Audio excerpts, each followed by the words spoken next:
എല്ലാവർക്കും സ്നേഹവന്ദനം അറിയിക്കുന്നു. ഒരിക്കൽ കൂടെ ദൈവസന്നിധിയിൽ നമുക്ക് ഒരുമിച്ച് വരുവാനും അവിടുത്തെ വിശുദ്ധ വചനം പരിശോധിക്കുവാനും ഇങ്ങനെയൊരു അവസരം കർത്താവ് തന്നതോർത്ത് എല്ലാ മഹത്വവും കർത്താവിനർപ്പിച്ച് സ്തോത്രം ചെയ്യുന്നു. യിരെമ്യാ പ്രവാചകനെക്കുറിച്ചാണല്ലോ കഴിഞ്ഞ 3 ക്ലാസ്സുകളിൽ നാം ചിന്തിച്ചത്. നാം ചിന്തിച്ച് നിർത്തിയത് അദ്ദേഹത്തിൻ്റെ ശുശ്രൂഷയെക്കുറിച്ചാണ്. ഒരിക്കലും ഒരു യഹൂദന് സഹിക്കാൻ കഴിയാത്ത കാര്യങ്ങളാണ് യിരെമ്യാവിനോട് പറയുവാനായിട്ട് ദൈവം ആവശ്യപ്പെട്ടത്. എൻ്റെ വചനം ഞാൻ നിൻ്റെ വായിൽ തരും, നീ അത് അവരോട് പറയണം എന്ന് പ്രാരംഭത്തിലെ പറഞ്ഞാണ് പ്രവാചകനെ വിളിക്കുന്നത്. അപ്പോൾ യിരെമ്യാവിന് വേറെ നിവൃത്തിയില്ല, അത് പറഞ്ഞേ മതിയാകൂ. പക്ഷേ കേൾവിക്കാർക്ക് അത് ഇഷ്ടപ്പെട്ടിരുന്നില്ല. യഹൂദൻ്റെ അഭിമാനമായ യെരുശലേം ആലയത്തിനും യെരുശലേം നഗരത്തിനുമെതിരായിട്ട് പ്രസംഗിക്കുക, ഇസ്രയേലിലെ മൂപ്പന്മാരായ ഇടയന്മാർക്കെതിരെ പ്രസംഗിക്കുക, പിന്നെ പലസ്തീനിൽ കഴിഞ്ഞാൽ, യെരുശലേമിൽ കഴിഞ്ഞാൽ നിങ്ങൾ കൊല്ലപ്പെടും, അതുകൊണ്ട് കൽദയരുടെ അടുക്ക് പോവുക, മാതൃരാജ്യം വിട്ട് ശത്രുരാജ്യത്തേക്ക് പോവുക. ഇതായിരുന്നു യിരെമ്യാവിൻ്റെ പ്രസംഗം. ഇത് കേട്ട പ്രഭുക്കന്മാർക്ക് തീരെ സഹിച്ചില്ല. അവർ രാജാവിൻ്റെ അടുക്കൽ ചെന്ന് സങ്കടം ബോധിപ്പിച്ചു. ഈ മനുഷ്യൻ കേൾക്കുന്നവർക്കെല്ലാം ധൈര്യക്ഷയം വരുത്തുകയാണ്, നമ്മുടെ പട്ടാളക്കാർക്ക് ധൈര്യക്ഷയം വന്നിരിക്കുകയാണ്, അതുകൊണ്ട് ഇവനെ കൊന്നുകളയണമേ എന്ന് അപേക്ഷിച്ചു. ഇത്രയുമാണ് നമ്മൾ ചിന്തിച്ച് അവസാനിപ്പിച്ചത്. ദൈവം കൽപ്പിക്കുന്നത് പോലെ ശുശ്രൂഷിക്കുക എളുപ്പമല്ല എന്ന് യിരെമ്യാവിൻ്റെ ചരിത്രം പഠിക്കാതെ തന്നെ നമുക്കൊരു സാമാന്യ ധാരണയുണ്ട്. എന്നാൽ യിരെമ്യാവ് അതെങ്ങനെ അനുസരിച്ചു എന്നുള്ളതാണ് നമ്മളെ ആശ്ചര്യപ്പെടുത്തുന്നത്. ഇന്നത്തെ പോലെയുള്ള യാതൊരു അനുകൂല ഘടകവും ഇല്ലാതിരുന്നിട്ടും യിരെമ്യാവിന് ദൈവത്തെ പ്രസാദിപ്പിച്ച് ശുശ്രൂഷിക്കുവാൻ 40 വർഷം കഴിഞ്ഞു എന്നുള്ളത് നമുക്കൊരു വെല്ലുവിളിയാണ്. ഇവിടെ യിരെമ്യാവിനെക്കുറിച്ച് ദൈവം ഉദ്ദേശിച്ച കാര്യം എന്താണെന്ന് ഇനിയും തുടരുകയാണ്.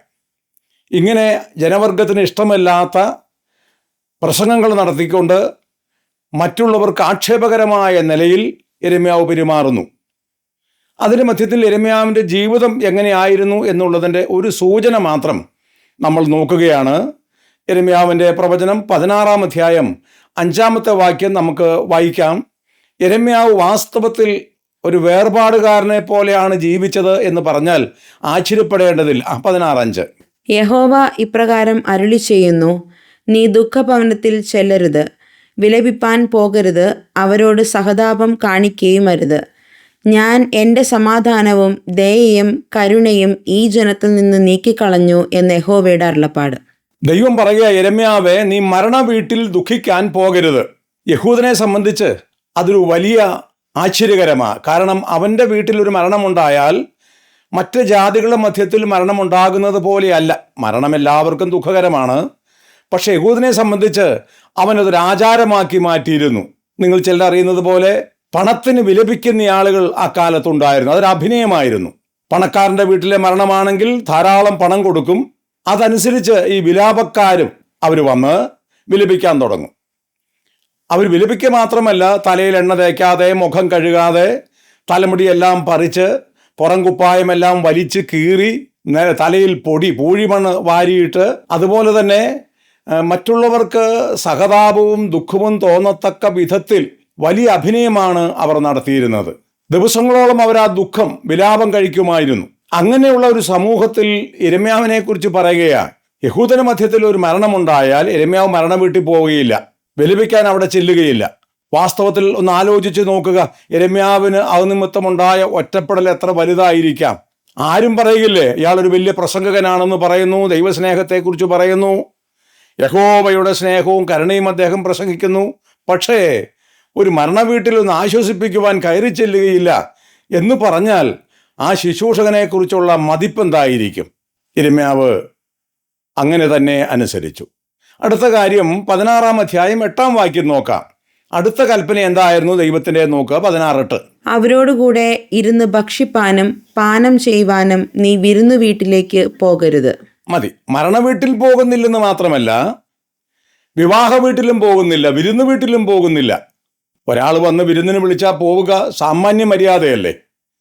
ദൈവദാസൻ വന്ന് വിളിക്കുകയാണ്, ഞങ്ങളുടെ മോൻ്റെ വിവാഹമാണ്, വരണം എന്ന് പറഞ്ഞാൽ പോവുക എന്നുള്ളത് ഏതൊരാളെ സംബന്ധിച്ചും മര്യാദയാണ്. പക്ഷെ യിരെമ്യാവിനെ വിളിക്കാമെന്നേ ഉള്ളൂ, യിരെമ്യാവ് പോവുകയില്ല. യിരെമ്യാവ് പറയുന്നത്, ഞാൻ വിരുന്ന് വീട്ടിൽ വരികയില്ല, കാരണം നിങ്ങളുടെ നിങ്ങളുടെ സന്തോഷം ദുഃഖമാകാൻ പോകുകയാണ്. മണവാളിൻ്റെയും മണവാട്ടിയുടെയും ആനന്ദം നശിക്കാൻ പോകുകയാണ്. ശത്രു നിങ്ങളെ നശിപ്പിക്കാൻ പോകുകയാണ്. അങ്ങനെ യിരെമ്യാവ് യഹൂദന മധ്യത്തിൽ ഒരു ചർച്ചാ വിഷയമായി. മരണമുണ്ടായാൽ കയറി വരികയില്ല, കല്യാണത്തിന് വിളിച്ചാൽ വരികയില്ല. അതിനെക്കുറിച്ച് യിരെമ്യാവ് പറഞ്ഞ ഒരു സാക്ഷ്യവാചകമുണ്ട് 15-ാം അധ്യായത്തിൽ. 17 മുതൽ 18 വരെയുള്ള വാക്യം നമുക്ക് നോക്കിയാൽ യിരെമ്യാവ് അനുഭവിച്ച ഏകാന്തത എന്തായിരുന്നു? യഹോവ കൽപ്പിച്ചത് കൊണ്ട് യിരെമ്യാവ് അനുസരിച്ചു. എന്നാൽ ആ സമൂഹത്തിൽ യിരെമ്യാവ് എങ്ങനെ കഴിഞ്ഞുവെന്ന് 17-18 വാക്യങ്ങൾ 15-ാം അധ്യായം. കളിക്കാരുടെ കൂട്ടത്തിൽ ഞാൻ ഇരുന്ന് ഉല്ലസിച്ചിട്ടില്ല. നീ എന്നെ നീരസം കൊണ്ട് നിറച്ചിരിക്കിയാൽ നിന്റെ കൈനിമിത്തം ഞാൻ തനിച്ചിരുന്നു. എൻ്റെ വേദന നിരന്തരവും എൻ്റെ മുറിവ് പൊറുക്കാതെ വണ്ണം വിഷമവും ആയിരിക്കുന്നതെന്ത്? നീ എനിക്ക് ചതിക്കുന്ന തോടും വറ്റിപ്പോകുന്ന വെള്ളവും പോലെ ആയിരിക്കുമോ? യിരെമ്യാവ് ദൈവത്തോട് പരാതി പറയുന്ന പല സന്ദർഭമുണ്ട്. അതിലൊരു ഭാഗമാണ് ഇപ്പോൾ നമ്മൾ നോക്കിയത്. യിരെമ്യാവ് പറയാം, ഞാൻ കളിക്കാരുടെ കൂടെ ഇരുന്ന് കളിച്ചിട്ടില്ല, ഞാൻ തനിച്ചിരുന്നു. ഒന്ന് ആലോചിച്ച് നോക്കിക്കേ അദ്ദേഹത്തിൻ്റെ ജീവിതത്തിൻ്റെ സ്ഥിതി എന്താണെന്നുള്ളത്. മരണ വീട്ടിൽ പോകുന്നില്ല, വിവാഹ വീട്ടിൽ പോകുന്നില്ല, ആരുടെയും കൂടെ തമാശ പറയുവാനോ കളിക്കുവാനോ താൻ ഇരിക്കുന്നില്ല. താൻ ഏകനായിട്ട് ഒറ്റയ്ക്കിരിക്കുക. ഒരർത്ഥത്തിൽ പറഞ്ഞാൽ ഊരുവിലക്ക് നേരിടുന്ന ഒരു മനുഷ്യനെ പോലെ ഇന്നത്തെ വാക്കിൽ അദ്ദേഹം കഴിയുകയാണ്. യഥാർത്ഥത്തിൽ ദൈവം ഇതിനായിട്ടാണോ യിരെമ്യാവിനെ നിയോഗിച്ചത് എന്ന് അത്ഭുതപ്പെട്ടു പോകും. ഒരു പുരോഹിതനായി ജനിച്ച്, പുരോഹിത കുടുംബത്തിൽ ജനിച്ച്, പുരോഹിത ശുശ്രൂഷയ്ക്ക് വേണ്ടി തയ്യാറാകുന്ന യിരെമ്യാവിന് ഇങ്ങനെയൊരു നിയോഗമാണല്ലോ ലഭിച്ചത് എന്ന് തോന്നിപ്പോകും. വാസ്തവത്തിൽ എന്തുമാത്രം ഏകാന്തത താൻ അനുഭവിച്ചു. തൻ്റെ ഒറ്റപ്പെടലും ഏകാന്തതയും വർദ്ധിക്കുന്ന മറ്റൊരു കാര്യം കൂടെ യഹോവ അരുളി ചെയ്തു. അത് 16-ാം അധ്യായം 1-2 വാക്യങ്ങളിലാണ്. ഇതോട് ബന്ധപ്പെട്ട് അതുകൂടെ ചിന്തിക്കുമ്പോൾ മനസ്സിലാകും തൻ്റെ ഏകാന്തത പൂർണ്ണമായി. 16:1-2. യഹോവയുടെ അരുളപ്പാട് എനിക്കുണ്ടായതെന്തെന്നാൽ, ഈ സ്ഥലത്ത് നീ ഭാര്യയെ പരിഗ്രഹിക്കരുത്, നിനക്ക് പുത്രന്മാരും പുത്രിമാരും ഉണ്ടാകുകയും അരുത്. ദൈവം പറയാ, യിരെമ്യാവേ, നീ വിവാഹം കഴിക്കരുത്, ഈ സ്ഥലത്ത് നിനക്ക് ഭാര്യയോ മക്കളോ ഉണ്ടാകരുത്. അതുകൊണ്ടാണ് യിരെമ്യാവ് അവിവാഹിതനായിട്ട് മരണം വരെ കഴിയേണ്ടി വന്നത്. നമുക്കറിയാം, ദൈവഭക്തിയുള്ള ഒരു ഭാര്യയാണ്, ഒരു സ്ത്രീയാണ് ഭാര്യയെങ്കിൽ നിശ്ചയമായിട്ടും പ്രശ്നങ്ങൾ, ഒറ്റപ്പെടലുകൾ, ആരോപണങ്ങൾ, അപവാദങ്ങൾ ഒക്കെ ഉണ്ടാകുമ്പോൾ ഒരുപക്ഷെ സഹോദരവർഗം പോലും സഹായിക്കാനില്ലാതെയോ സഹകരിക്കാനില്ലാതെയോ കഴിയുമ്പോഴും ഒരു നല്ല ഭാര്യയാണെങ്കിൽ, നല്ല മക്കളാണെങ്കിൽ തീർച്ചയായിട്ടും ആ ദൈവദാസന് അതൊരു വലിയ പിൻബലമാണ്, ധൈര്യമാണ്. ഒരുമിച്ച് നിന്ന് പ്രാർത്ഥിക്കുവാനും ആശ്വസിക്കുവാനും കഴിയും. ഉത്തമയായ ഒരു ഭാര്യയാണെങ്കിൽ പറയും, കർത്താവ് കൽപ്പിച്ചത് കൊണ്ടല്ലേ, സാരമില്ല, നമുക്ക് കർത്താവിനെ അനുസരിക്കാം. തീർച്ചയായിട്ടും കർത്താവിനെ അനുസരിക്കുകയാണല്ലോ, അവനെ പ്രസാദിപ്പിക്കുകയാണല്ലോ നമ്മുടെ ഉത്തരവാദിത്വം എന്ന് പറഞ്ഞ് ധൈര്യപ്പെടുത്തും. അങ്ങനെ അനുഭവമുള്ള ധാരാളം സഹോദരന്മാർ നമ്മുടെ മധ്യത്തിലുണ്ട്. നിശ്ചയമായിട്ടും അങ്ങനെയുള്ള കുടുംബങ്ങളെ ഓർത്ത് ഞാൻ സ്തോത്രം ചെയ്യുകയാണ്. പക്ഷേ യിരെമ്യാവിന് അതിനും അവകാശമില്ല. അവൻ്റെ ദുഃഖമൊന്ന് ഇറക്കി വയ്ക്കുവാൻ ഒരു കൂട്ടില്ല, അവൻ്റെ വേദനകൾ പങ്കുവെക്കുവാൻ ഒരു കൂട്ടാളിയില്ല. അവൻ ഏകനായിരിക്കുന്നു. അങ്ങനെയുള്ള ഒരു വഴിയിലൂടെയാണ് ദൈവം യിരെമ്യാവിനെ നടത്തിയത്. എൻ്റെ പ്രിയപ്പെട്ടവരെ, എങ്ങനെ ഇത് സാധിച്ചു എന്ന് നമ്മൾ അത്ഭുതപ്പെടുന്നില്ലേ? എനിക്ക് ഉൾക്കൊള്ളാൻ ബുദ്ധിമുട്ടാണ്. നമ്മൾ തമാശ പറയുകയല്ലല്ലോ, ഒരു കഥ പറയുകയല്ലല്ലോ. നമ്മളെപ്പോലെ മജ്ജയും മാംസവുമുള്ള വിചാര ഗതിയുള്ള ഒരു മനുഷ്യൻ, ഒരു യുവാവ്, അദ്ദേഹത്തെക്കുറിച്ച് നമ്മൾ പറഞ്ഞുകൊണ്ടിരിക്കുക. അദ്ദേഹം അനുഭവിച്ച കാര്യങ്ങൾ രേഖപ്പെടുത്തി പരിശുദ്ധാത്മാവ് നമുക്ക് തന്നത് നമ്മൾ വിശ്വാസപൂർവ്വം പങ്കുവെച്ചുകൊണ്ടിരിക്കുകയാണ്. ഇതോർക്കുമ്പോൾ നമുക്ക് എത്ര കുറവുകളുണ്ട് എന്ന് തോന്നിപ്പോകും. നമ്മളെത്ര പരിമിതിയുള്ളവരാണെന്ന് സമ്മതിക്കേണ്ടി വരും. കുറച്ചുകൂടെ കർത്താവിനെ സേവിക്കാമായിരുന്നല്ലോ, അനുസരിക്കാമായിരുന്നല്ലോ എന്നൊരു കുറ്റബോധം തന്നെ നമ്മുടെ മനസ്സിലുണ്ടാകും. അനുസരിച്ചവരെല്ലാം അങ്ങനെയാണെന്ന് നമുക്കറിയാം. അതൊരു വിശദീകരണം ആവശ്യമില്ല. എബ്രായലേഖനം 11-ാം അധ്യായത്തിൽ നാം വായിക്കുന്നത് പോലെ സാക്ഷികളുടെ ഒരു വലിയ നിര നിരത്തിയിട്ട് നാം വായിക്കുന്നല്ലോ. സാക്ഷികൾ എത്ര വലിയൊരു സമൂഹം നമുക്ക് ചുറ്റും നിൽക്കുന്നത് കൊണ്ട്. അപ്പോൾ 11-ാം അധ്യായത്തിൽ വായിക്കുന്ന ഹാബേൽ മുതലുള്ള സകല വിശുദ്ധന്മാരും ശുദ്ധിപതികളും ഇങ്ങനെയുള്ള പ്രതികൂലങ്ങളിലൂടെ സഞ്ചരിച്ചാണ് ദൈവത്തെ അനുസരിച്ചതും ദൈവത്തെ പ്രസാദിപ്പിച്ചതും വിശ്വാസത്തിൻ്റെ ശക്തിയും മഹത്വവും അത്ര ശ്രേഷ്ഠതയേറിയതാണെന്ന് അവർ ജീവിതം കൊണ്ട് വെളിപ്പെടുത്തി. അപ്പോൾ യിരെമ്യാവ് ഇപ്പം യഹൂദൻ്റെ മധ്യത്തിൽ ഒരു ചർച്ചാ വിഷയമായിരിക്കുക. ഒരു ഭാഗത്ത് പുരോഹിതന്മാരുടെ വരുമാനത്തിന് കുറവുണ്ടായിരിക്കുന്നു, കാരണം പാപം ചെയ്ത് നിർത്തണമെന്നാണ് യിരെമ്യാവിൻ്റെ പ്രസംഗം. മറുഭാഗത്ത് മൂപ്പന്മാർക്ക്, ഇടയന്മാർക്ക് സഹിക്കാൻ കഴിയുന്നില്ല. മറ്റൊരു ഭാഗത്ത് ന്യായപ്രമാണജ്ഞന്മാരെ യിരെമ്യാവ് ചോദ്യം ചെയ്യുന്നു. ചുരുക്കത്തിൽ യിരെമ്യാവ് അന്നത്തെ നേതൃസ്ഥാനത്തിരിക്കുന്നവർക്ക് ഒരു തലവേദനയായി മാറി. അവർക്ക് എങ്ങനെയും യിരെമ്യാവിനെ ഇല്ലായ്മ ചെയ്തേ മതിയാകൂ, അവൻ്റെ ശുശ്രൂഷയിന് ഇവിടെ ആവശ്യമില്ല എന്ന നിലയിൽ അവർ ചിന്തിച്ചു. രാജാവിനോട് പറഞ്ഞു. പക്ഷേ പെട്ടെന്ന് പ്രതികരണമൊന്നും ഉണ്ടായില്ല.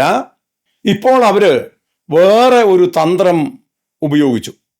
പിശാച് ഭയങ്കര തന്ത്രശാലിയാണെന്ന് നമുക്കറിയാം. അവൻ്റെ തന്ത്രത്തിൽ അകപ്പെട്ടു പോകരുത് എന്ന് പുതിയ നിയമത്തിൽ കൽപ്പന നമുക്കുണ്ട്.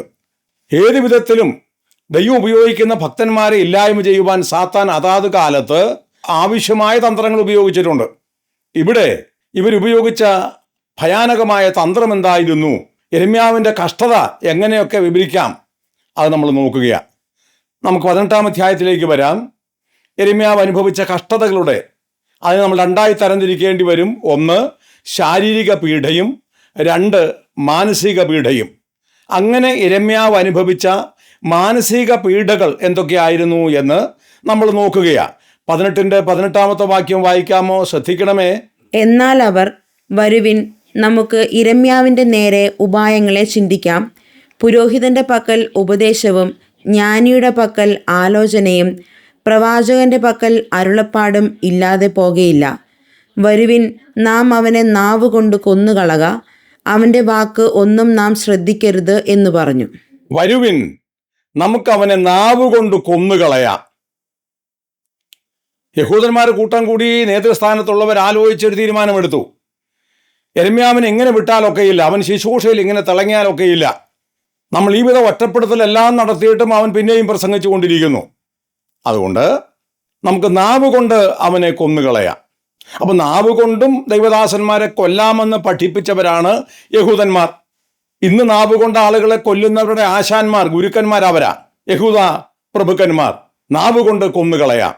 നാവ് കൊണ്ടുള്ള മുറിവ് വാളുകൊണ്ടുള്ള മുറിവിനേക്കാൾ അതിഭയാനകമാണെന്ന് തത്വചിന്തകന്മാർ പറഞ്ഞിട്ടുണ്ട്. അത് പറയാതെ തന്നെ നമുക്കറിയാം. വാളുകൊണ്ടുള്ള മുറിവിന് പരിഹാരം വരും, ആ വേദനയ്ക്ക് പരിമിതിയുണ്ട്. പക്ഷെ നാവ് കൊണ്ടുള്ള മുറിവിന് പരിമിതി നിശ്ചയിക്കാനൊക്കെയില്ല. നമ്മുടെ കർത്താവായ യേശുക്രിസ്തുവിൻ്റെ വിലാപ്പുറത്ത് പടയാളി കുന്തം കൊണ്ട് കുത്തി എന്ന് നാം വായിക്കുന്നു. അവിടുത്തെ കൈകളും കാലുകളും ആണി വെച്ചടിച്ചു. പക്ഷേ കർത്താവായ യേശുക്രിസ്തുവിൻ്റെ ഹൃദയം തകർന്നത് അതുകൊണ്ടല്ല, നിന്നയാൽ അവൻ്റെ ഹൃദയം തകർന്നു എന്ന് നാം വചനത്തിൽ വായിക്കുന്നുണ്ട്. നമ്മുടെ കർത്താവിൻ്റെ ഹൃദയത്തെ തകർത്തത് റോമൻ പടയാളിയുടെ കുന്തമായിരുന്നില്ല, നന്ദികെട്ട സ്വന്തം ജനത്തിൻ്റെ അപവാദ വാക്കുകളായിരുന്നു, അപമാനമായിരുന്നു, നിന്നയായിരുന്നു. നാവ് കൊണ്ട് കൊന്നുകളയുക. തിമോത്തിയോസ് 2-ാം ലേഖനം ഇപ്പോൾ വായിക്കേണ്ട 2 തിമോത്തിയോസ് 2-ാം അധ്യായം 16-17 വാക്യങ്ങളിൽ അപ്പോസ്തലനായ പൗലോസ് ചിലരുടെ വാക്കുകളെക്കുറിച്ച് പറയുമ്പോൾ എഴുതിയിട്ടുള്ളത് നമ്മൾ വായിക്കുന്നുണ്ട്. അവരുടെ വാക്ക് അർബുദവ്യാധി പോലെ ആയിരിക്കുന്നു. ഈ വാക്കുകൾ കൊണ്ടുള്ള മുറിവ്, നാവ് കൊണ്ടുള്ള മുറിവ് പെട്ടെന്ന് മരിക്കുകയില്ല ആളുകൾ. അർബുദവ്യാധി പോലെയാ, ക്യാൻസർ രോഗത്തെ പോലെയാ, കുറേച്ചെ കൊന്നുകൊണ്ടിരിക്കും. ആരെ ഉദ്ദേശിച്ചാണോ നാവ് കൊണ്ട് മരണകരമായ വാക്കുകൾ ശത്രു ഉപയോഗിക്കുന്നത്, ആ കേൾക്കുന്ന ആളുകൾ അവർ കുറേശ്ശെ വേദന കൊണ്ട് പുളഞ്ഞു മരിക്കുക. ഇതാണ് പിശാചിൻ്റെ തന്ത്രം. നമ്മൾ സാധാരണ കേൾക്കുന്ന ഒരു വാക്കുണ്ടല്ലോ, ആടിനെ പട്ടിയാക്കുക, പിന്നെ പട്ടിയെ പേപ്പട്ടിയാക്കുക എന്ന് പറഞ്ഞാൽ ആടിനെ കൊല്ലാൻ ആരും സമ്മതിക്കുകയില്ല, ഒരു നല്ല പട്ടിയെ കൊല്ലാനും പറ്റുകയില്ല. പകരം പേയില്ലാത്ത നല്ല നായയെ പേപ്പട്ടിയാണെന്ന് വ്യാഖ്യാനിച്ച് പ്രചരിപ്പിച്ച് പരത്തി കല്ലെറിഞ്ഞു കൊല്ലുക. ആ തന്ത്രമാണ് ഇവിടെ ഇപ്പോൾ യഹൂദന്മാർ ഉപയോഗിക്കുന്നത്. അതേ തന്ത്രമാണ് ഇന്ന് നിരവധി ആളുകൾ പിശാചിൻ്റെ ഏജന്റന്മാരായി ചെയ്തുകൊണ്ടിരിക്കുന്നത്. കണ്ണിൽ നിന്ന് കണ്ണുനീരല്ല, അനേക വിശുദ്ധന്മാരുടെ ഹൃദയം പിളർന്ന രക്തമായി ഇറ്റിറ്റു വീഴുന്നത്. അതിലൊരു സന്തോഷം അനുഭവിക്കുന്ന ആളുകളുണ്ട്. യിരെമ്യാവിനെ നാവ് കൊണ്ട് കൊല്ലുവാൻ അവർ തീരുമാനിച്ചു. മത്തായിയുടെ സുവിശേഷം 5-ാം അധ്യായത്തിൽ നിന്ന് നമുക്ക് 2 വാക്യങ്ങൾ വായിക്കണം. എല്ലാം വായിക്കാതെ വിട്ടുപോകാൻ പറ്റില്ലല്ലോ. മത്തായിയുടെ സുവിശേഷം 5-ാം അധ്യായം 11-12 വാക്യങ്ങളിൽ നമ്മുടെ വാഴ്ത്തപ്പെട്ട കർത്താവ് തൻ്റെ പ്രസിദ്ധമായ ഗിരിപ്രഭാഷണത്തിൽ പറഞ്ഞ പല കാര്യങ്ങളിൽ ഒരു കാര്യം നാം ശ്രദ്ധിക്കുക. ഈ വിഷയത്തോട് ബന്ധപ്പെട്ട് എന്താ നമ്മുടെ കർത്താവ് പറഞ്ഞതെന്ന് ഓർക്കാം. എൻ്റെ നിമിത്തം നിങ്ങളെ പഴിക്കുകയും ഉപദ്രവിക്കുകയും നിങ്ങളെക്കൊണ്ട് എല്ലാ തിന്മയും കളവായി പറയുകയും ചെയ്യുമ്പോൾ നിങ്ങൾ ഭാഗ്യവാന്മാർ. സ്വർഗത്തിൽ നിങ്ങളുടെ പ്രതിഫലം വലുതാകൊണ്ട് സന്തോഷിച്ചുല്ലസിപ്പിൻ. നിങ്ങൾക്ക് മുമ്പേ ഉണ്ടായിരുന്ന പ്രവാചകന്മാരെയും അവർ അങ്ങനെ തന്നെ ഉപദ്രവിച്ചുവല്ലോ. കർത്താവ് പറയാ, എല്ലാ തിന്മയും നിങ്ങളെ കൊണ്ട് കളവായി പറയുമ്പോൾ സന്തോഷിപ്പിൻ. അത് വായിക്കുമ്പോൾ വാസ്തവത്തിൽ അങ്ങ് ആമയം പറയാൻ നമുക്കൊരു ബുദ്ധിമുട്ടാണ്. എൻ്റെ കർത്താവെ, വേണമെങ്കിൽ തിരിച്ച് ശപിക്കാതിരിക്കാം, ഉപദ്രവിക്കാതിരിക്കാം, പക്ഷെ എങ്ങനാ സന്തോഷിക്കാൻ കഴിയുന്നത്? കർത്താവ് പറഞ്ഞു, മക്കളെ, നിങ്ങൾ ഭാഗ്യവാന്മാരാ. എൻ്റെ നാമനിമിത്തം എല്ലാ തിന്മയും നിങ്ങളെക്കുറിച്ച് കളവായി പറയുക. നിരാശപ്പെടേണ്ട, ദുഃഖിക്കണ്ട, സന്തോഷിക്കുക. അങ്ങനെയുള്ളൊരു തലമുറയിൽ നമ്മൾ ജീവിക്കുക. അവർ വർദ്ധിച്ചിരിക്കുക. സ്ഥലം സഭകളിൽ പോലും അങ്ങനെയുള്ള ആളുകൾ പെരുകിയിരിക്കുന്നു എന്ന് പറഞ്ഞാൽ പരിഭവിച്ചിട്ട് കാര്യമില്ല. അത് സത്യമാ, വസ്തുതയാ. എന്നാൽ യിരെമ്യാവ് പറയുക, സഹോദരന്മാരെ, ഞാനിത് നൂറ്റാണ്ടുകൾക്ക് മുൻപേ അനുഭവിച്ചതാ. പിശാചിൻ്റെ പഴയ തന്ത്രമായത്. ആധുനിക യുഗത്ത് അവനത് ഉപയോഗിക്കുന്നുണ്ട് എന്ന് വരികിലും എന്നോട് നോക്കി എന്നെ നിരാശപ്പെടുത്താൻ, തളർത്താൻ അവൻ പരമാവധി ശ്രമിച്ചതാ. അതുകൊണ്ട് നാം ഇത് ഓർക്കണം. റോമാലേഖനം 3-ാം അധ്യായം 19 വാക്യങ്ങൾ വായിക്കുമ്പോൾ ദൈവഭയമില്ലാത്ത ആളുകളെക്കുറിച്ച് പറയുമ്പോൾ അവിടെ പരിശുദ്ധാത്മാവ് പറഞ്ഞത് അവരുടെ അധരങ്ങൾക്ക് കീഴെ സർപ്പവിഷമുണ്ടെന്നാ. ദൈവഭയമില്ലാത്ത ആളുകളെ നമ്മൾ വളരെ ഭയപ്പെടണം. ആരെ ഏറ്റവും കൂടുതൽ ഭയപ്പെടണമെന്ന് ചോദിച്ചാൽ അതിൻ്റെ മറുപടി അതാ. ദൈവത്തെ ഭയമില്ലാത്ത ആളുകളെ നാം ഭയപ്പെട്ടേ മതിയാകൂ. അവർക്ക് എന്തിനും സാധിക്കും, കാലം തെളിയിച്ചിട്ടുണ്ട്. ഇവിടെ യിരെമ്യാവ് അപവാദം കേൾക്കാൻ തുടങ്ങി, നാവുകൊണ്ട് കൊല്ലുവാൻ തുടങ്ങി. ഇനി 11-ാം അധ്യായത്തിലേക്ക് നമുക്ക് വരണം. അതിൻ്റെ 19-ാമത്തെ വാക്യം എന്താണ് യിരെമ്യാവിനെ കുറിച്ച് അവൻ്റെ ആളുകൾ, അവൻ്റെ സ്വന്തക്കാർ, അവർ എന്താ പറയുന്നത്? നമുക്ക് ഈ വാക്യം വായിക്കുമ്പോൾ അത് നമുക്ക് മനസ്സിലാകും. എന്താ 11-ാം അധ്യായത്തിൻ്റെ 19-ാമത്തെ വാക്യം? ഞാനോ അറുപ്പാൻ കൊണ്ടുപോകുന്ന മരുക്കമുള്ള കുഞ്ഞാടുപോലെ ആയിരുന്നു. അവൻ്റെ പേർ ആരും ഓർക്കാതെ ഇരിക്കേണ്ടതിന് നാം വൃക്ഷത്തെ ഫലത്തോടുകൂടെ നശിപ്പിച്ച് ജീവനുള്ളവരുടെ ദേശത്തു നിന്ന് ഛേദിച്ചു കളക എന്നിങ്ങനെ അവർ എൻ്റെ നേരെ ഉപായം നിരൂപിച്ചത് ഞാൻ അറിഞ്ഞതുമില്ല. യിരെമ്യാവ് അറിഞ്ഞില്ല. യിരെമ്യാവിനെ കണ്ടപ്പം സ്തോത്രം പറഞ്ഞു, കൈ കൊടുത്തു, ചിരിച്ചു, സന്തോഷിച്ചു. പറഞ്ഞു കാണും, ബ്രദറെ, ഇപ്പം ഞങ്ങൾ ബ്രദറിൻ്റെ കാര്യത്തെക്കുറിച്ച് പറഞ്ഞതേ ഉള്ളൂ. എന്തൊരു പ്രസംഗമായി ഇന്നലെ നടത്തിയെന്നറിയാമോ? എന്തെല്ലാം മനോഹരമായ വാക്കുകൾ പറഞ്ഞു കാണും. യിരെമ്യാവ് പറയാ, ഞാൻ അറിഞ്ഞില്ല. എന്നെ ഫലത്തോടുകൂടെ നശിപ്പിക്കുക, ഫലശൂന്യമാക്കാൻ ശ്രമിച്ചു. ഫലശൂന്യനാകുന്നില്ലെന്ന് കണ്ടപ്പോൾ ഇനി ഫലത്തോടുകൂടെ നശിപ്പിക്കാം എന്നവർ ചിന്തിക്കുക. ഞാനിത് അറിഞ്ഞില്ല എന്ന് യിരെമ്യാവ് പറയുക. എന്തൊരു പൈശാചിക പോരാട്ടമാണ് യിരെമ്യാവ് അനുഭവിച്ചത്. 11-ാം അധ്യായം 21-ാമത്തെ വാക്യം നമുക്ക് വായിക്കാം. ഇനി അവൻ്റെ സ്വന്തം കുടുംബക്കാർ, അനാഥോത്തുകാർ, പുരോഹിതവർഗം, അവരെന്താ പറയുന്നത് നോക്കിയാട്ടെ. 11-ന്റെ 21-ാമത്തെ വാക്യം. അതുകൊണ്ട് നീ ഞങ്ങളുടെ കയ്യാൽ മരിക്കാതെ ഇരിക്കേണ്ടതിന് യഹോവയുടെ നാമത്തിൽ പ്രവചിക്കരുത് എന്ന് പറഞ്ഞ് നിനക്ക് പ്രാണഹാനി വരുത്തുവാൻ നോക്കുന്ന അനാഥോത്തുകാരെ കുറിച്ച് യഹോവ ഇപ്രകാരം അരുളി ചെയ്യുന്നു. ദൈവം പറയുക, നീ ഞങ്ങളുടെ കൈകൊണ്ട് മരിക്കാതിരിക്കേണ്ടതിന് ഇനി പ്രസംഗിക്കരുതെന്ന് പറയുന്ന അനാഥോത്തുകാർ, അവരെ നീ ഭയപ്പെടണ്ട. ദൈവത്തെ അനുസരിക്കണ്ട എന്ന് പറയുന്ന, ദൈവം അരുളി ചെയ്യുന്നത് പോലെ പ്രസംഗിക്കരുതെന്ന് പറയുന്ന അനാഥോത്തുകാർ, സ്വന്തം പട്ടണക്കാർ, സ്വന്തം കുടുംബക്കാർ, സ്വന്തം വീട്ടുകാർ, അവർ പറയുക, നീ ഇനി പ്രസംഗിക്കണ്ട. അവർക്കവിടെ പ്രസംഗിക്കാൻ വേറെ പ്രവാചകന്മാരുണ്ട്, ശുശ്രൂഷ ചെയ്യാൻ പുരോഹിതന്മാർ വേറെയുണ്ട്. യിരെമ്യാവിൻ്റെ സഹായം ആവശ്യമില്ല. യിരെമ്യാവിൻ്റെ പ്രസംഗം സഹിക്കാൻ കഴിയുന്നില്ല. പാപത്തിനെതിരെ കഠിനമായി പറയുകയാ, യാതൊരു ദാക്ഷിണ്യമില്ലാതെ പറയുകയാ. സഹിക്കാൻ കഴിയണ്ടേ, ഇഷ്ടപ്പെടാൻ കഴിയണ്ടേ, അംഗീകരിക്കാൻ കഴിയണ്ടേ? അങ്ങനെ അംഗീകരിക്കണമെങ്കിൽ പാപബോധമുണ്ടാകണം, മാനസാന്തരം ഉണ്ടാകണം, തെറ്റുബോധ്യം വരണം. അല്ലാത്തവരെ സംബന്ധിച്ച് അവർക്കത് സഹിക്കാൻ കഴിയുന്നതല്ല. ഇവിടെ പറയുക, നീ മരിക്കാതിരിക്കണമെങ്കിൽ മേലാൽ പ്രസംഗിക്കാതിരിക്കണം. ഈ കാലത്ത് ഏതായാലും കുറച്ചുകൂടെ ആശ്വാസമുണ്ട്. അത്രയൊന്നും കഠിനമായി പറയാനുള്ള ധൈര്യം പലർക്കും ഇല്ലെന്ന് തോന്നുന്നു. യിരെമ്യാവോട് പറയുക, തീർന്നില്ല. 12-ാം അധ്യായം അതിൻ്റെ 6-ാമത്തെ വാക്യം. ഇനി സഹോദരന്മാരെ കുറിച്ച് പറയുക. അവരെന്താ പറയാൻ നോക്കിയാട്ടെ. യിരെമ്യാവ് 12-ന്റെ 6. നിന്റെ സഹോദരന്മാരും പിതൃഭവനവും നിന്നോട് ദ്രോഹം ചെയ്തിരിക്കുന്നു. അവരും കൂടെ നിന്റെ പിന്നാലെ ആർപ്പു വിളിക്കുന്നു. അവർ നിന്നോട് ചക്കരവാക്ക് പറഞ്ഞാലും അവരെ വിശ്വസിക്കരുത്. നിന്റെ സഹോദരന്മാർ നിന്നോട് ചക്കരവാക്ക് പറഞ്ഞാലും അവരെ വിശ്വസിക്കരുത്. ഞാൻ ആദ്യം വെറുതെ പറഞ്ഞതല്ല, ഈ കാണുമ്പോൾ സ്തോത്രം പറയലും കൈ കൊടുക്കലൊക്കെ ഉണ്ടെന്ന് പറഞ്ഞത്. ചക്കരവാക്കാ പറയുന്നത്. തേനിറ്റ് വീഴുകയാ. എന്ത് നല്ലൊരു വാക്ക്, എന്ത് നല്ല സഹോദരന്മാർ. ദൈവം പറഞ്ഞു, യിരെമ്യാവേ, നീ അവരെ വിശ്വസിക്കരുത്. ആ സഹോദരന്മാരെ വിശ്വസിക്കാൻ കൊള്ളുകില്ല. വിശ്വസിക്കാൻ കൊള്ളാത്ത സഹോദരന്മാർ. അവർക്ക് ഇങ്ങനെയൊക്കെ ചക്കരവാക്ക് പറയാൻ കഴിയുമോ, മുഖസ്തുതി പറയാൻ കഴിയുമോ എന്ന് നമ്മൾ ആശ്ചര്യപ്പെട്ടു പോകും. നമുക്ക് 20-ാം അധ്യായത്തിലേക്ക് പോകണം. 20-ാം അധ്യായം 10-ാമത്തെ വാക്യം. അവിടെ എന്താ പറയുന്നത് നോക്കിയാട്ടെ. സർവത്ര ഭീതി. ഞാൻ പലരുടെയും ഏഷണി കേട്ടിരിക്കുന്നു. കുറ്റം ബോധിപ്പിപ്പിൻ. ഞങ്ങളും അവനെക്കുറിച്ച് കുറ്റം ബോധിപ്പിക്കാം. നാം അവനെ തോൽപ്പിച്ച് അവനോട് പക വീട്ടുവാൻ തക്കവണ്ണം പക്ഷേ അവനെ വശത്താക്കാം എന്ന് എൻ്റെ വീഴ്ചയ്ക്ക് കാത്തിരിക്കുന്നവരായ എൻ്റെ ചങ്ങാതിമാരൊക്കെയും പറയുന്നു. ആദ്യം അനാഥോത്തുകാര് മരിക്കാതിരിക്കാൻ പ്രസംഗിക്കരുതെന്ന് പറഞ്ഞു. രണ്ടാമത് സഹോദരവർഗം എന്ന് പറഞ്ഞു. ചക്കരവാക്ക് പറഞ്ഞ് അവനെ ശ്വാസം മുട്ടിച്ചു സ്നേഹം കൊണ്ട്. എന്നിട്ട് ഇപ്പോൾ ഇവിടെ ചങ്ങാതിമാരെ കുറിച്ച് പറയാം, അവൻ്റെ കൂട്ടുകാരെ കുറിച്ച് പറയാ, സ്നേഹിതന്മാരെ കുറിച്ച് പറയാ. അവർ യിരെമ്യാവിൻ്റെ വീഴ്ചയ്ക്ക് വേണ്ടി കാത്തിരിക്കുന്നു. ഈ ആളുകളെല്ലാം ഈ കാലത്ത് നമുക്ക് പരിചയമുണ്ട്. ഇങ്ങനെയുള്ളവരെല്ലാം നമ്മൾ ഈ കാലത്ത് കണ്ടെത്തുന്നുണ്ട്. ഇതൊരു അത്ഭുത കാര്യമൊന്നുമല്ല, അവിശ്വസിക്കേണ്ട കാര്യമല്ല. ഇങ്ങനെയുള്ള ധാരാളം ചങ്ങാതിമാരെ, സഹോദരന്മാരെ, അനാഥോത്തുകാരെ നമുക്ക് പരിചയമുണ്ട്. എന്നാൽ യിരെമ്യാവ് ഇതെല്ലാം അനുഭവിച്ചിട്ടും അവൻ കർത്താവിൻ്റെ കൽപ്പന ശിരസാ വഹിച്ചു. ഇവിടെ പ്രത്യേകം ഓർക്കണം, നമ്മുടെ കർത്താവായ യേശുവിൻ്റെ ചാർച്ചക്കാര്, സ്വന്തക്കാര് അവനെതിരെ നടത്തിയ പ്രവൃത്തികൾ വളരെ ഭയാനകമായിരുന്നു.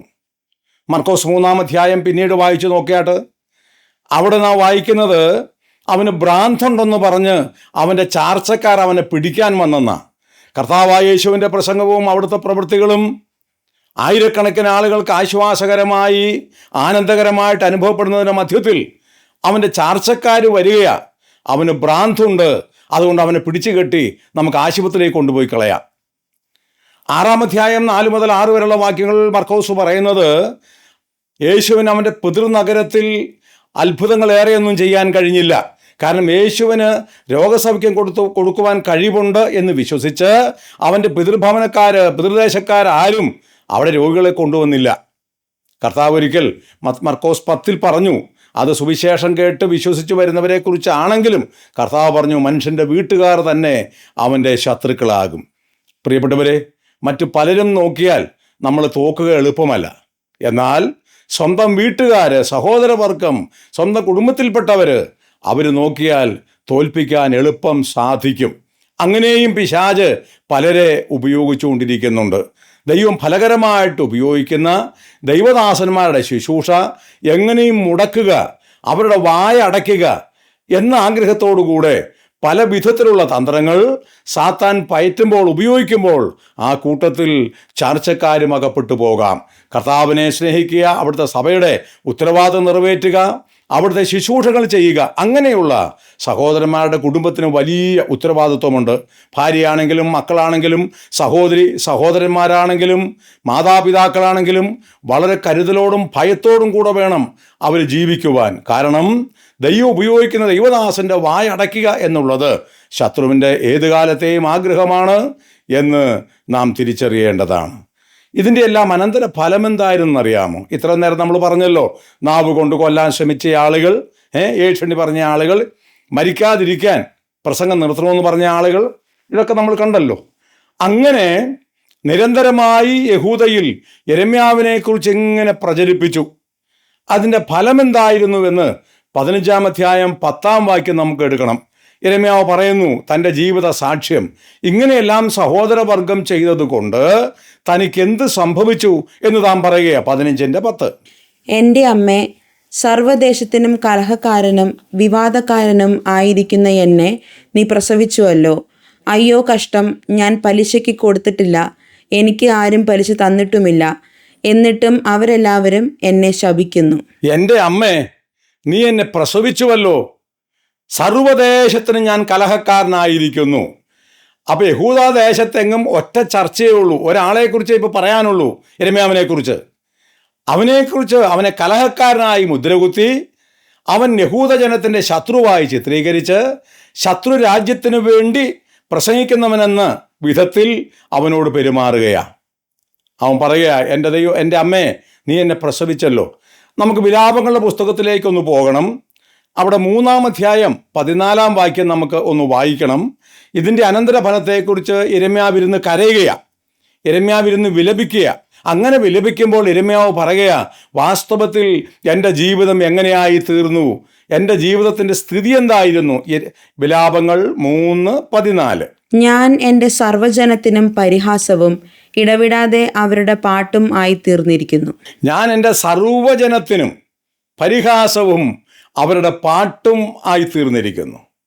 എന്തൊരു അപമാനമായി യിരെമ്യാവ് അനുഭവിച്ചത്, എന്തൊരു വേദനയാ താൻ സഹിച്ചത്. വിലാപങ്ങളുടെ പുസ്തകം അവിടെ തന്നെ വെച്ചുകൊണ്ട് യിരെമ്യാവിലേക്ക് ഒന്നുകൂടെ വരണം. വീണ്ടും വിലാപം 3-ലേക്ക് നമ്മൾ പോകുന്നുണ്ട്. 20-ന്റെ വാക്യം നമുക്ക് നോക്കാം. യിരെമ്യാവ് എന്താ ഇതെല്ലാം ഇതിൻ്റെ അനന്തരഫലമായിട്ട് താൻ അനുഭവിച്ച കാര്യം പറയുക. 20-ന്റെ വാക്യം, കഷ്ടവും സങ്കടവും അനുഭവിച്ച് ജീവകാലം ലജ്ജയിൽ കഴിച്ചുകൂട്ടേണ്ടതിന് ഞാൻ ഉദരത്തിൽ നിന്ന് പുറത്തു വന്നത് എന്തിന്? ജീവകാലം മുഴുവൻ ലജ്ജയിൽ കഴിച്ചു കൂട്ടേണ്ടതിന് ഞാൻ എന്തിനു വന്നു, ഞാൻ എന്തിനു ജനിച്ചു. അപ്പോൾ യിരെമ്യാവിൻ്റെ ജീവിതത്തിൻ്റെ ഒരു സാമാന്യ രൂപം നമുക്ക് ലഭിച്ചു. ഇതിൻ്റെ പശ്ചാത്തലത്തിലാണ് വിലാപങ്ങൾ 3-ാം അധ്യായം 1-2 വാക്യം നമ്മൾ പ്രാരംഭ ക്ലാസ്സിൽ വായിച്ചത്. അത് ഒന്നുകൂടെ ഓർമ്മ പുതുക്കാനായിട്ട് നമുക്ക് വായിക്കാം. വിലാപങ്ങൾ 3-ന്റെ 1-2 വാക്യങ്ങൾ. ഞാൻ അവൻ്റെ കോപത്തിൻ്റെ വടി കൊണ്ട് കഷ്ടം കണ്ട പുരുഷനാകുന്നു. അവൻ എന്നെ വെളിച്ചത്തിലല്ല ഇരുട്ടിലത്രേ നടത്തിക്കൊണ്ട് പോന്നിരിക്കുന്നത്. യിരെമ്യാവ് പറയുക, ദൈവം എന്നെ വെളിച്ചത്തിലല്ല ഇരുട്ടിലത്രേ നടത്തിക്കൊണ്ട് പോന്നിരിക്കുന്നത്. അവൻ്റെ മുഴുനീള ജീവിതത്തിൻ്റെ രത്നച്ചുരുക്കമായി 2 വാക്യങ്ങൾ. യിരെമ്യാവിനെ കുറിച്ച് വേറെ ഒന്നും പറഞ്ഞില്ലെങ്കിലും ഈ 2 വാക്യം വായിക്കുമ്പോൾ തന്നെ നമുക്ക് മനസ്സിലാകും ആ ദൈവദാസൻ അനുഭവിച്ച കഷ്ടതകൾ എത്ര വലുതായിരുന്നു എന്നുള്ളത്. എന്നും പറയുന്നത് ഇന്നും ഞാൻ ഓർക്കയാ. സുവിശേഷ വിരോധികളാണ് ദൈവദാസന്മാർക്കെതിരെ എഴുന്നേറ്റതെങ്കിൽ, ദൈവം ഉപയോഗിക്കുന്ന ഭക്തർക്ക് എതിരെ എഴുന്നേറ്റതെങ്കിൽ നമുക്ക് സഹിക്കാമായിരുന്നു. നാം അതിന് നിയോഗിക്കപ്പെട്ടവരാ, തീർച്ചയായും നിയോഗിക്കപ്പെട്ടവരാ. പക്ഷേ ശത്രുവിനേക്കാൾ എത്രയോ എത്രയോ താഴെയാണ് സഹോദരന്മാരെന്ന് അറിയപ്പെടുന്നവർ എന്ന് ഓർക്കുമ്പോൾ നമ്മുടെ ഇടനെഞ്ച് പൊട്ടിപ്പോകും. വാസ്തവത്തിൽ അനേക ദൈവദാസന്മാർ ദുഃഖിച്ച് ശുശ്രൂഷകളെക്കുറിച്ച് നിരാശപ്പെട്ട് സംഭവങ്ങളുടെ മധ്യത്തിൽ മൗനമായിരിക്കുന്ന ഒരു കാലം. എന്നാൽ യിരെമ്യാവ് പറയുക, നമുക്കതിന് അനുവാദമില്ല. നാം കർത്താവിനെ ഭയപ്പെട്ട് അവനെ സേവിക്കണം. അപ്പം ഇത്രയും നേരം നാം പറഞ്ഞത് മാനസികമായിട്ട് യിരെമ്യാവ് അനുഭവിച്ച പീഡയുടെ ഒരു രത്നച്ചുരുക്കമാണ്. അതിനേക്കാൾ വിശാലമായിട്ടുള്ളത് നമുക്ക് വായിച്ച് പിന്നീട് പഠിക്കാവുന്നതാണ്. ഇനി അവൻ അനുഭവിച്ച ശരീരപീഡയുടെ ചില സൂചന കൂടെ പറഞ്ഞാൽ നമുക്ക് ഇന്നത്തെ ക്ലാസ് ഇവിടെ നിർത്തേണ്ടി വരും. 37-ാം അധ്യായത്തിലേക്ക് പോകാം. 15-16 വാക്യങ്ങൾ. യിരെമ്യാവിനെ അവരെന്തു ചെയ്തു? ഈ മാനസിക പീഡയെല്ലാം നടത്തി അപമാനിച്ചു, അവഹേളിച്ചു, സമൂഹത്തിൽ ഒറ്റപ്പെടുത്തി, സമൂഹത്തിൽ പരിഹാസ വിഷയമാക്കി, ചർച്ചാ വിഷയമാക്കി. ഇതെല്ലാം ചെയ്തിട്ടും യിരെമ്യാവ് ശുശ്രൂഷ നിർത്തുന്നില്ല. അതാണ് പ്രശ്നം. യിരെമ്യാവ് പിന്നെയും യഹോവ അരുളി ചെയ്യുന്നു എന്ന് പറഞ്ഞുകൊണ്ടിരിക്കുക. കേൾക്കാൻ ഇഷ്ടമില്ലാത്ത വാക്കുകൾ ഉപയോഗിച്ച് പറഞ്ഞുകൊണ്ടിരിക്കുക. പല ആളുകളും വിചാരിച്ചിരിക്കുന്നത് യിരെമ്യാവ് ഒരു പേടിത്തൊണ്ടനായിരുന്നുവെന്നാ. അങ്ങനെ പറയുന്ന ചിലരെ ഞാൻ കണ്ടിട്ടുണ്ട്. ചിലർ പറഞ്ഞ യിരെമ്യാവ് ഒരു തൊട്ടാവാടിയായിരുന്നു, പെട്ടെന്ന് പൊട്ടിക്കരയും. അത് യിരെമ്യാവിനെക്കുറിച്ച് മനസ്സിലാകാഞ്ഞിട്ടാ. അതിധീരനായൊരു യുവാവായിരുന്നു യിരെമ്യാവ്. യിരെമ്യാവ് ധാരാളം കരഞ്ഞു. അതിന് കൃത്യമായ വിഷയമുണ്ട്, നമുക്കത് വായിച്ചൊക്കെ പിന്നെ മനസ്സിലാക്കാവുന്നതാ. എന്നാൽ യിരെമ്യാവ് ഒരിക്കലും ഒരു തൊട്ടാവാടിയായിരുന്നില്ല, പെട്ടെന്ന് അങ്ങ് വാടി തളർന്നു പോകുന്നവനായിരുന്നില്ല. നമ്മുടെ വാക്കിൽ പറഞ്ഞാൽ ശരിയായ നട്ടലുള്ള ഒരു ദൈവദാസൻ. അതുകൊണ്ടാണ് ഈ ശത്രുവർഗം ദീർഘിച്ച പതിറ്റാണ്ടുകൾ ഇങ്ങനെ പുറകെ നടന്ന് ഉപദ്രവിച്ചിട്ടും യിരെമ്യാവ് തന്റെ ശുശ്രൂഷ തുടർന്നുകൊണ്ടിരുന്നത്. പക്ഷേ ശത്രുവിന് സഹിച്ചില്ല. യഹൂദന്മാർ അവനെ പിടിച്ചു. എന്തു ചെയ്തു? 37-ന്റെ 15-16. പ്രഭുക്കന്മാർ യിരെമ്യാവോട് കോപിച്ച് അവനെ അടിച്ച് രായസക്കാരനായ യോനാഥാന്റെ വീട്ടിൽ തടവിൽ വെച്ചു. അതിനെ അവർ കാരാഗ്രഹമാക്കിയിരുന്നു. അങ്ങനെ യിരെമ്യാവ് കുണ്ടറയിലെ നിലവറകളിലായി അവിടെ ഏറെ നാൾ പാർക്കേണ്ടി വന്നു. ഇപ്പോൾ യിരെമ്യാവ് കുണ്ടറയിൽ, കുഴിയിൽ കിടക്കുക. അവൻ്റെ സ്വാതന്ത്ര്യമെല്ലാം പോയി. ഇനി അവൻ എവിടാ പ്രസംഗിക്കേണ്ടത്? ഇത്ര നാളും അപമാനിച്ചിട്ട് അവരെല്ലാം പരിശ്രമിച്ചിട്ട് പ്രസംഗം നിൽക്കുന്നില്ല. എവിടെ 4 ആൾ കൂടിയോ അവിടെയെല്ലാം യഹൂദൻ്റെ പാപത്തിനെതിരെ പറഞ്ഞുകൊണ്ടിരിക്കുക. അപ്പോൾ അവർ തീരുമാനിച്ചു, ഇനി ഇവനെ സ്വതന്ത്രനായി വിട്ടാലൊക്കെയില്ല. അതുകൊണ്ട് അവർ അവനെ പിടിച്ച് ഒരു കുണ്ടറയിലിട്ടു, നിലവറയിലെ കുണ്ടറയിൽ തടവിലാക്കി. ഇടയ്ക്ക് കൊണ്ടുപോയി ആഹാരം ഇട്ടുകൊടുക്കും, അത് വേണമെങ്കിൽ കഴിക്കാം. നിന്ന് തിരിയാൻ സ്ഥലമില്ലാത്തതുപോലെയുള്ള ഒരു സ്ഥാനം അവിടേക്ക് വലിച്ചെറിഞ്ഞു. അപ്പോൾ ശാരീരിക പീഡ ആരംഭിച്ചു. മാനസിക പീഡ കൊണ്ട് നിർത്താൻ കഴിയാത്ത ശുശ്രൂഷ ശാരീരിക പീഡ കൊണ്ട് നിർത്താം എന്ന് അവർ വിചാരിച്ചു. ഇനി 38 അധ്യായത്തിൽ നിന്ന് 6-ാം വാക്യം അവർ ചെയ്ത അടുത്ത കാര്യം എന്താണെന്ന് പറയുന്നു. 38 അധ്യായത്തിൻ്റെ 6-ാമത്തെ വാക്യം. അവർ യിരെമ്യാവെ പിടിച്ച് കാവൽപുരമുറ്റത്ത് രാജകുമാരനായ മൽക്കിയാവിനുള്ള കുഴിയിൽ ഇറക്കി. കയറുകൊണ്ടായിരുന്നു അവർ യിരെമ്യാവെ ഇറക്കിയത്. കുഴിയിൽ ചെളിയല്ലാതെ വെള്ളമില്ലായിരുന്നു. യിരെമ്യാവ് ചെളിയിൽ താണു. ഇപ്പോൾ യിരെമ്യാവിനെ പിടിച്ച് ചെളിയിലിടുക. കുണ്ടറയിലെ ജീവിതം കൊണ്ട് തീർന്നില്ല, ശരിയായില്ല. അവനെ ചെളിക്കുഴിയിലേക്കിട്ടു. എന്തൊരു വിരോധമാ വാസ്തവത്തിൽ യിരെമ്യാവിനോട്. അദ്ദേഹം എന്തു പാതകം ചെയ്തു എന്ന് നമ്മൾ ചോദിച്ചു പോകും. യഹോവ അരുളി ചെയ്ത കാര്യങ്ങൾ, യഹോവ വായിൽ കൊടുത്ത വചനങ്ങൾ പറഞ്ഞുവെന്നല്ലാതെ ആ മനുഷ്യൻ വേറെ ഒന്നും ചെയ്തില്ല, ആരെയും ഉപദ്രവിച്ചില്ല. പക്ഷേ അനുഭവിക്കേണ്ടി വരുന്ന കഷ്ടത. 20-ാം അധ്യായത്തിലേക്ക് വരാം. യിരെമ്യാവ് 20-ാം അധ്യായം 1-2 വാക്യങ്ങൾ കൂടെ നോക്കുക. അവിടെ കൂടെ നിന്ന് ശുശ്രൂഷിക്കേണ്ട പുരോഹിതൻ എന്തു ചെയ്തു എന്ന് യിരെമ്യാവ് പറയുന്നുണ്ട്. 20-ന്റെ 1-2 വാക്യങ്ങൾ. എന്നാൽ യിരെമ്യാവ് ഈ കാര്യങ്ങളെ പ്രവചിക്കുന്നത് ഇമ്മേരിൻ്റെ മകനും യഹോവയുടെ ആലയത്തിന് പ്രധാന വിചാരകനുമായ പശ്ഹൂർ പുരോഹിതൻ കേട്ടിട്ട് യിരെമ്യാ പ്രവാചകനെ അടിച്ച് യഹോവയുടെ ആലയത്തിനരികെയുള്ള മേലത്തെ ബെന്യാമീൻ ഗോപുരത്തിങ്കലെ ആമത്തിലിട്ടു. ഇപ്പോൾ പുരോഹിതൻ അവനെ അടിക്കുകയാണ്. ദൈവത്തിൻ്റെ ആലയത്തിൽ വെച്ച് ദൈവദാസനായ പ്രവാചകനെ പുരോഹിതൻ കരണത്തടിച്ചു. എന്നിട്ട് ആമത്തിലിട്ട് പൂട്ടി. ശുശ്രൂഷയിൽ കൂടെ നിൽക്കേണ്ടതാ പുരോഹിതന്മാരും പ്രവാചകന്മാരും ഒരുമിച്ചാണ് ശുശ്രൂഷ ചെയ്യേണ്ടത്. പക്ഷേ പുരോഹിതന്മാർക്ക് സഹിക്കാൻ കഴിയുന്ന യിരെമ്യാവിൻ്റെ ശുശ്രൂഷ. ഇപ്പോൾ അത് വായിക്കേണ്ട ഹോശേയ പ്രവചനം 4-ാം അധ്യായം 8-ാം വാക്യത്തിൽ നമ്മൾ വായിക്കുന്നത് പുരോഹിതന്മാർ ദൈവജനത്തിൻ്റെ അകൃത്യത്തിനായിട്ട് ആഗ്രഹിക്കുന്നുവെന്നാണ് ഹോശേയ പറയുന്നത്. അതിൻ്റെ കാരണം, ഒരു പാപം ചെയ്യുമ്പോൾ ഒരാടിനെയാണ് യാഗമർപ്പിക്കുന്നതെങ്കിൽ 10 പാപം ചെയ്താൽ 10 ആടിനെയാണ് യാഗമർപ്പിക്കുക. ആടാണെങ്കിലും കാളയാണെങ്കിലും അർപ്പിക്കുന്ന യാഗത്തിൻ്റെ പ്രധാനപ്പെട്ട ഭാഗമൊക്കെ പുരോഹിതന് അവകാശപ്പെട്ടതാണ്.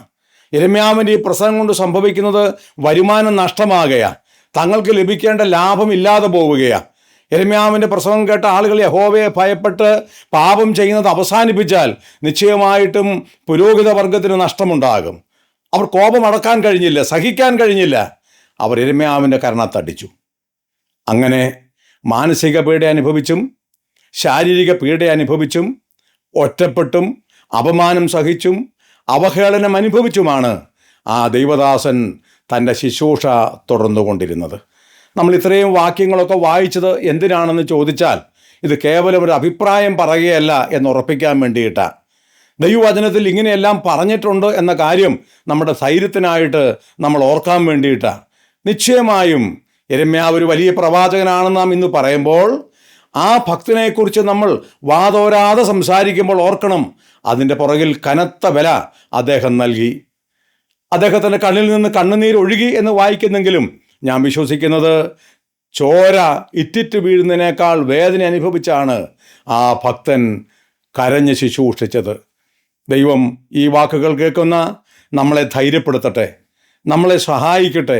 നമ്മളെ ശുശ്രൂഷയ്ക്ക് വിളിച്ചത് നമ്മുടെ കർത്താവായ യേശു ആയതുകൊണ്ട് അവൻ്റെ അധികാരത്തിൻ്റെ കീഴിലാണ് അവൻ്റെ ദാസന്മാരായ നമ്മൾ എന്നതുകൊണ്ട്, പ്രിയപ്പെട്ടവരെ, നമ്മളെ പിന്തിരിപ്പിക്കുവാനോ നിരാശപ്പെടുത്തി തോൽപ്പിച്ച് നമ്മുടെ വായടയ്ക്കുവാനോ ഒരിക്കലും സാത്താന് കഴിയുന്നതല്ല. സാത്താൻ അധികാരമുണ്ട്, നമ്മളെ സംബന്ധിച്ചു, അവന് ശക്തിയുണ്ട്. പക്ഷെ നമ്മുടെ കർത്താവായ യേശുക്രിസ്തു സർവശക്തനായ മഹാദൈവമാണ്. അവിടുന്നാണ് നമ്മളെ ശുശ്രൂഷയ്ക്ക് വിളിച്ചാക്കിയത് എന്നതുകൊണ്ട് തന്നെ നമുക്ക് നിരാശപ്പെട്ട് തോറ്റു പിന്മാറുവാൻ മനസ്സില്ല. നമ്മൾ കർത്താവിൽ അവൻ്റെ കൃപയിൽ ശരണപ്പെടുന്നു. അത് അഹങ്കാരമല്ല, അത് നമ്മുടെ ജീവിതത്തിൽ കർത്താവിലുള്ള പ്രതിബദ്ധതയാണ്. നമ്മൾ പറയുന്നു ഒഴുക്കിനെതിരെ നീന്തണം. നിശ്ചയമായും ഒഴുക്കിനെതിരെ നീന്തണമെങ്കിൽ ചത്ത മത്സ്യമായിട്ടിരുന്നാൽ പറ്റുകയില്ല, ജീവനും ആരോഗ്യവുമുള്ള മത്സ്യമായിട്ടിരിക്കണം. ഒരു ചത്ത മത്സ്യമാണെങ്കിൽ കിടന്നാൽ മതി, അതങ്ങോട്ട് ഒഴുക്കിക്കൊണ്ട് പൊക്കോളും. അല്ല, ഒഴുക്കിനെതിരെ നമുക്ക് നീന്തണമെങ്കിൽ തീർച്ചയായിട്ടും ആരോഗ്യവും അതിനുള്ള മാനസിക ധൈര്യവും നമുക്കുണ്ടാകണം. കർത്താവ് ഈ കാലത്ത് നമ്മളെ അതിനുവേണ്ടി സഹായിക്കട്ടെ. കർത്താവിൻ്റെ ശുശ്രൂഷയിൽ നമുക്ക് നിരാശപ്പെട്ട് മിണ്ടാതിരിക്കാൻ നിവൃത്തിയില്ല.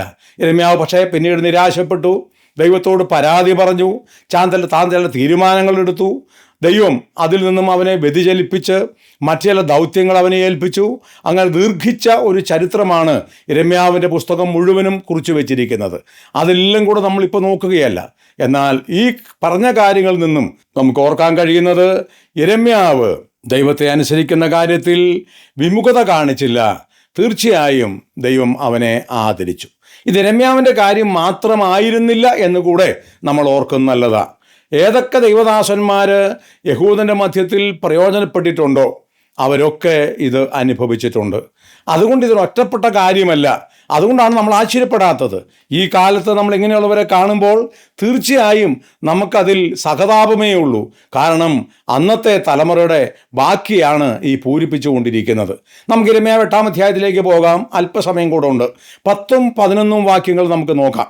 അന്നത്തെ പ്രവാചകന്മാരുണ്ടല്ലോ, അവർ ചെയ്ത ശുശ്രൂഷ എങ്ങനെയിരുന്നു, എന്തായിരുന്നു അവരുടെ ശുശ്രൂഷയുടെ ആത്യന്തികമായ ലക്ഷ്യം, അത് നമുക്ക് 8-ന്റെ 10ഉം 11ഉം വാക്യങ്ങളിൽ സൂചനയായിട്ട് കാണാൻ കഴിയും.